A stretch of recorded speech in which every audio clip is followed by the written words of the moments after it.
So Drayton thought it'd be a great idea if we sat down and talked about the first road trip. You know, Michelle and I just returned from our 2,200-mile journey. We met so many great people and got to do so many fun things. So let's have a chat with Drayton.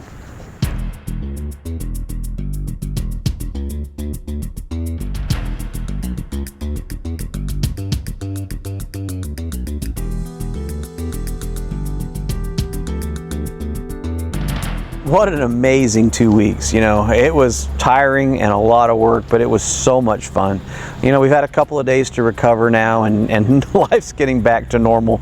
But the best part of the first road trip was all the people that we met along the way and what we got to learn. I think it'll make the next road trips even better. So the road trip, how did it all come to be? Well, you know, the road trip was an idea, actually I stole from an 80s band, if you remember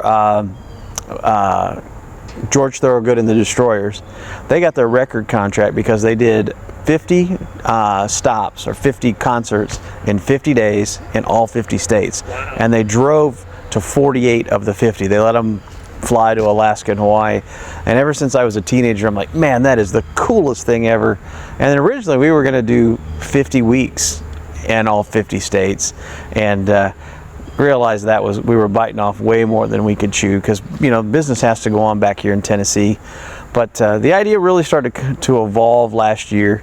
I had been thinking about it for a long time, and with so many shows canceled and events, and it was like, you know, our industry is very social, and people really want to see and touch the product and be able to ask questions and talk to us one-on-one. It's like, well, how can we do that? What can we do to reach folks? And you know, that's where we came up with the idea of buying a truck and an RV and hitting the road. And it really became way much more than we imagined. You know, the first trip mainly focused on meet and greets. We did get a chance to chase the big boy. The next trip we get to go, we're going to a big festival that Virtual Rail Fan's a part of. We'll have some more Virtual Rail Fan events next year. We're going to go to shows, and some shows next year where we'll actually pull the trailer inside, and that'll be our show display along with the product outside. We'll be doing some big Rail Fan events. We're going to TVRM for their 60th anniversary in October. The first weekend we'll have the truck and trailer out front. I believe it's going to be actually at the Y there at the junction, and you know, that's kind of a way to help reach people. You know, our idea, while initially it was how can we share our company and our story and what we do with people, it became how can we share our favorite hobby, and the company kind of comes along on the coattails. So hopefully we're getting an opportunity to reach new people. I think that happened on this first trip, and you know, maybe we can help grow our hobby along the way. How much preparation actually goes into the road trip? How do we figure out where to go, and how long does it take us to get all of those dates nailed down? It's a challenge, you know, because you want to make sure that as you go along that you're not backtracking, right? You're always moving forward, and you want to coordinate with clubs and help make sure it works out for them. And like on the first trip, we wanted to visit a club, but the timing just didn't work out. We're actually going to catch them on the second trip, and there's only so many places you can go. But the preparation, now that we've done a lot of meet and greets we've probably done well over 50. I'm going to say probably closer to 100 meet and greets. We did our first one in Chattanooga in December of 15, and have done several since. So we had a pretty good idea what it's like, and we've done a lot of tabletop shows. And one of the key things with the RV that's behind us was making sure that we could fit the entire trade show in the basement of the RV, and we could carry it all along with us, and of course all the giveaway goodies and stuff like that. I think the biggest thing is just finding clubs, right? And finding them in a way that kind of fits your travel pattern. And that's why it's really important if you've got, you know, for folks out there who would want us to come see their club, if a club thinks that they can get at least 25 folks to come, we're all for it. Yeah. And you know, we understand that some meet and greets are going to be bigger and some might not be, and that's okay. We want folks to see and touch and feel our product and enjoy the hobby. And the other, I think, big thing is we talk about that exposure. We're really working hard to reach out to media outlets. You know, we send press releases to TV, radio, newspaper, convention and visitors bureaus, really trying to expose the hobby and the company to a much broader audience. And the cool thing was, we did get some great coverage on this last trip, and we had people come to the meet and greet who really didn't know who we were, or maybe had heard of us but didn't know a lot about us. And there's so many people that talk about their experience when they were a kid and how they'd like to get back in the hobby. So, maybe we'll bring some folks back in. One of the fun things is meeting people, right? And you just never know where it's going to happen.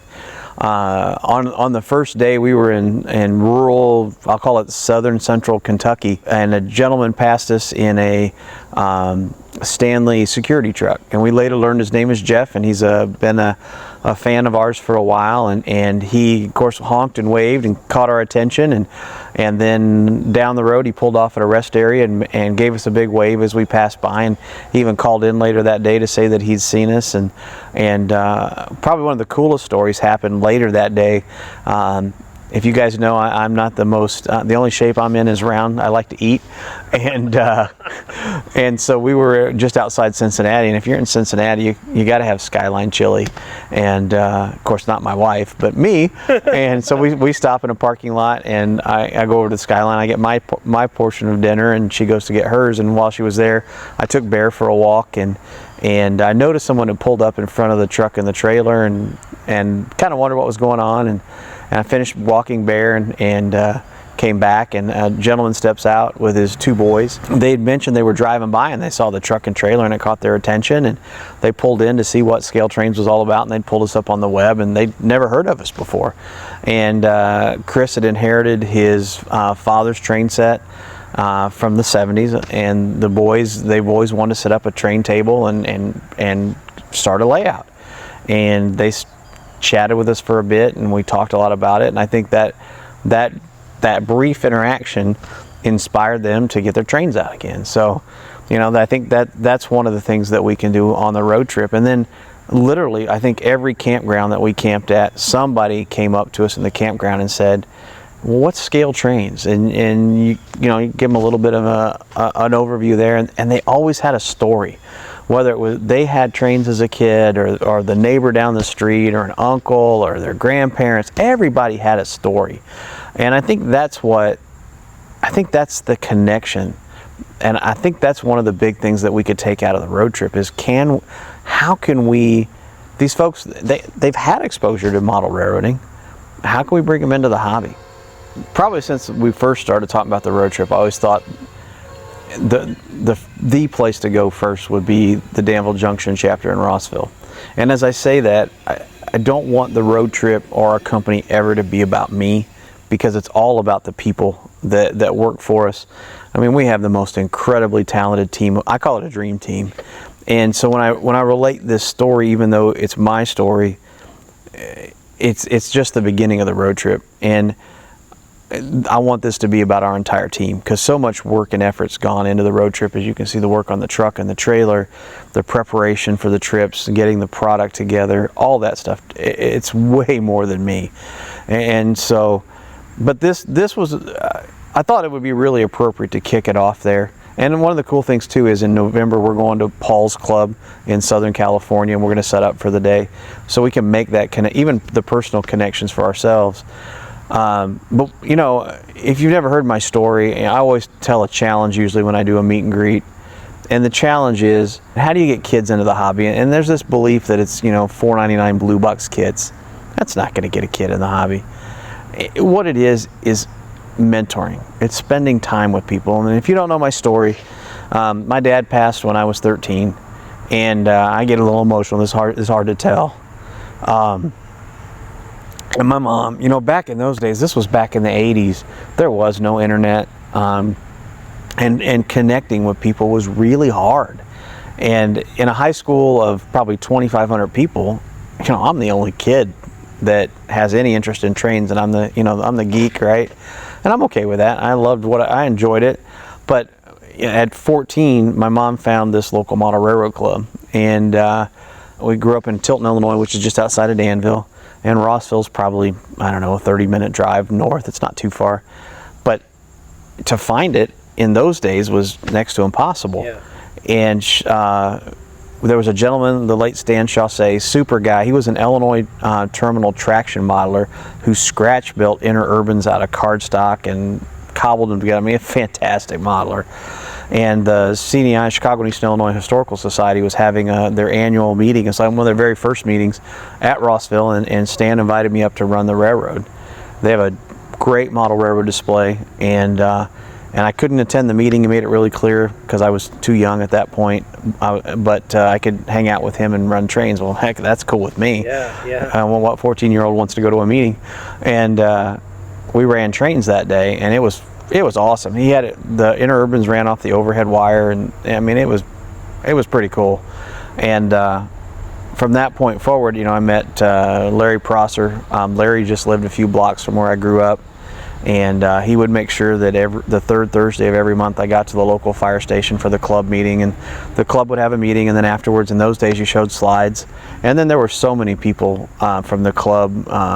And the reason it's so important is these guys, they poured into my life. They weren't just, they spent their own time, they spent their own money, and really spent time with me. Those guys, they mentored, right? Without them, I don't believe I would be on the path. God sets your path, but it takes people to be in that path to bring you along the way. Yeah. And without them, I would have never opened my own hobby store when I was 16 years old. There's no way I would have done that. And went to work for Hobby Dynamics, which eventually became Horizon Hobby. Started that when I turned 21, and then had an amazing career at Horizon and got to do many things, and which eventually led to ScaleTrains. And I don't believe any of that would have happened without folks like Rick and Larry and others who just poured into my life and gave me a gift that money can't buy. Our second stop was in St. Louis, but it just so happened, don't know how we coordinated that the big boy was passing through St. Louis at that time. So we had an opportunity that Monday morning to chase. We started just outside of St. Louis, and I picked 4 points to catch. And so we started in Pacific at an overlook that was just beautiful right next to the Merrimack River. And then proceeded to, Bear was really happy. We went to, I believe it was called the Washington Dog Park, and so Bear got to play while we waited on the train to come, and then we caught it alongside the road, met a couple of gentlemen. Neat spot on a big curve. A couple guys recognized us and came up and talked to us about model trains and the company and stuff. And then probably one of the neatest shots we got was on the Gasconade River of the train, the big boy crossing the river with the consist, and that was the only spot you could really hear the whistle echo through the openings out, because it opened up to the Missouri River there. So it's funny, we talk about introducing people. Holy smokes, there were people everywhere. And it was funny too, because as we got started in the day, we weren't exactly sure where the big boy was, and we didn't start downtown because I knew we couldn't get out of town without probably doing things we shouldn't do. And so we started just outside of St. Louis, and as we're driving, it's like, well, I wonder if it's been here yet, but you knew it hadn't been because there were people everywhere. Yeah. Everywhere. And I think that's so cool too, because young and old, and so many kids trackside where parents and grandparents have brought them out to see a steam locomotive. Kids probably never seen one in their entire life. Yeah. And it was funny too. You talk about stories.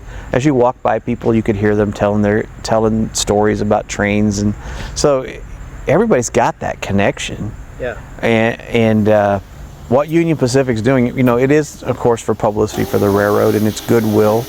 But holy cow, you look at like our water tender sales. It's unbelievable how many water tenders we've sold. Yeah. And with the MTH acquisition, we'll be bringing the big boy online at some point, and we've got some UP passenger cars now, and it's a boon for our industry. It really increases our sales, which helps us invest in the future.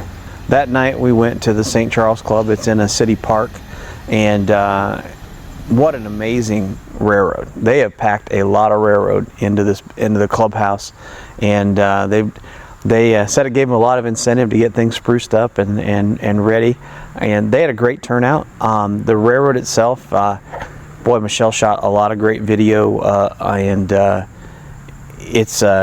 it takes quite a while. I think it's like a 15 or 20 minute run to get around the railroad. And it was pretty interesting. They had a countertop that we set up all the product on, and then we set up some of the giveaway items on another counter.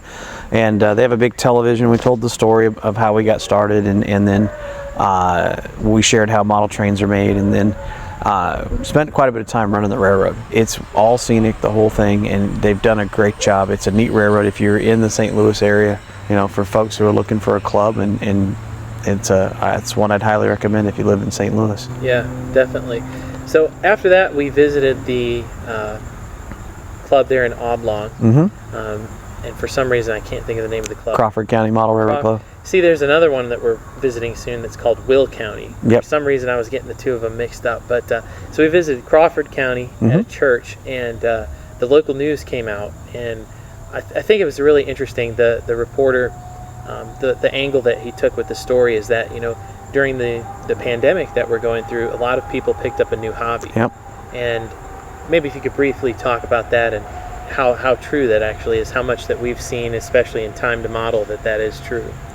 Well, the first part of that is WTHI out of Terre Haute, Indiana, came over and interviewed Chuck, interviewed myself. We had two segments. There was one that was 1:20 and another that was 1:50, and they were both different. To me, that was probably one of the big highlights of what we're trying to do. That we were able to share that clip. They put on their social media, and it reached a tremendous audience, a pretty broad reach. And you mentioned earlier about how folks were tagging, how someone would say, "Hey, did you see this?" or "Hey, so and so would be interested in this," and that's that outreach. And the reporter took the angle about the hobby and of how people were trying to find things to do over the last year or so, as staying home more and not traveling, and so they.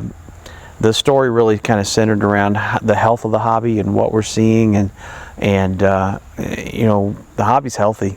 It was an amazing year. I think most manufacturers had from a sales standpoint, had a great year. Yeah. And that allows us to, as we always want to do, reinvest back into the company and the hobby. And so. And Chuck, I think, did a great job of really bringing home the personal end of it for the club, as well as him. His line that he uses about it's never too late to have a happy childhood. I think that's probably one of the most genius things I've ever heard as a marketing guy. Yeah. But he's right. I mean, you're never too late to have a childhood, and I think we'll probably steal that from him. If you're in that area and you really want to learn some skills, there's some great people there to learn from. Oblong is in the absolute middle of nowhere, so people came, like the reporter came from almost an hour away to come in and see the event. Now in Springfield, you had people that came from all over the place too, and also from people in that region. What was that show like, and what was that club like? Yeah, there was quite a few folks from the central part of Illinois. One of the neat things, it was so funny, they're in a municipal building in the park, and I looked at Michelle and I said, "You won't believe this, but when I owned the hobby store, I did a train show here like 35 years ago." And so I recognized the place instantly, and the club is in the basement there now. They weren't there when the show was there because of some of the COVID regulations. And being a municipal building, we actually had the event outside. We were under a canopy, and folks brought lawn chairs, and it was a beautiful night. It wasn't too hot, and we hung out for a while, and then afterward got to go down and see the club. And I'll tell you, the thing that really impressed me about this club, they have a much younger demographic in the club than the average club. Yeah. And these guys are gung-ho. They understand social media, and they're marketing themselves on social quite a bit. And I thought it was amazing. So we went around the railroad, and we got some great video here too. They had really staged things for us. They had a KCS Bell grain train with our power on the front. They had an oil train with our power on the front. They had our new multi-maxes with our power up front. And then what just blew me away is every industry you went to along the railroad, whether it was grain with 4785 hoppers, carbon black, flat cars, you name it, these guys had it. And what was, they spent a lot of time preparing. I couldn't believe how much time they had made signs at every industry and pointed out the ScaleTrains equipment, and so people, as they walked around the railroad who weren't familiar with us, could see what we make. I was blown away by the really cool. Yeah, I was blown away by the effort they went to. And it's pretty cool too, because their club's been around, well, I told you I was there like 35 years ago, and they started right after I was there. And so the railroad is now going through an updating, and they're refreshing several scenes. They're going to change some of the routing so they can have better op sessions. But one of the cool things they're doing is they're working on converting the railroad so they can do night running. And about a quarter of the railroad has RGBW LEDs now, so they can do night runs. And then all the buildings on that section are lighted, the streets are lighted. And I know Michelle caught some great footage of night running. And boy, with all the light functions on our locomotives, you know, walkway lights and ground lights and all that stuff, it looks cool in those scenes as the trains run by. Well, Drayton, appreciate you taking a little bit of time. It's kind of fun to kind of do this a little bit different than we normally do. And, you know, if you're out along the road, I told the marketing team, I can't believe I said this, but we're going to put some kind of GPS tracker in the truck, so you can catch us as we're alongside the road. And if you catch us, make sure you get a photo, post it to your social media, and the details on how to do that are on our website.